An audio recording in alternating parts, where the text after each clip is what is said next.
કિશનવાડી વિસ્તારમાં મેલડી માતાની ભક્તિનો અનોખો માહોલ જોવા મળ્યો, જ્યાં પીપળવાડીમાં મેલડી ગ્રુપ દ્વારા 151 દીપોની ભવ્ય આરતી અને મહાપ્રસાદી ભંડારાનું આયોજન કરવામાં આવ્યું હતું।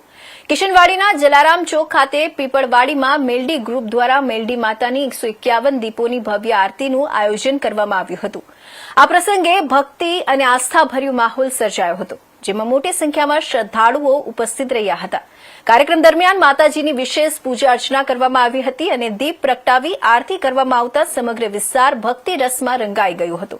અંદાજે 3 થી 4 હજાર જેટલા ભક્તોએ કાર્યક્રમમાં હાજરી આપી માતાજીના આશીર્વાદ મેળવ્યા હતા। આ કાર્યક્રમમાં મહાપ્રસાદી ભંડારાનું પણ વિશાળ આયોજન કરવામાં આવ્યું હતું, જેમાં હજારો લોકોએ પ્રસાદનો લાભ લીધો હતો। મંદિરના ભુવાજી કૃષ્ણાભાઈના માર્ગદર્શન હેઠળ સમગ્ર આયોજન સફળતાપૂર્વક પૂર્ણ થયું હતું।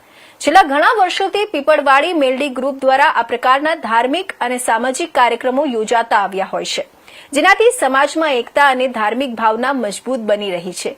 કાર્યક્રમના અંતે રાત્રિના સમયે માતાજીના ભજન કીર્તનનું પણ આયોજન કરવામાં આવ્યું હતું, જેમાં ભક્તોએ ઉત્સાહપૂર્વક ભાગ લીધો હતો। આ રીતે કિશનવાડી વિસ્તારમાં યોજાયેલા આ ધાર્મિક કાર્યક્રમ દ્વારા ભક્તિ, સંસ્કૃતિ અને સમાજ એકતાનો સુંદર સંદેશ પ્રસરી રહ્યો છે, જેમાં મોટી સંખ્યામાં લોકોએ ભાગ લઈ કાર્યક્રમને સફળ બનાવ્યો।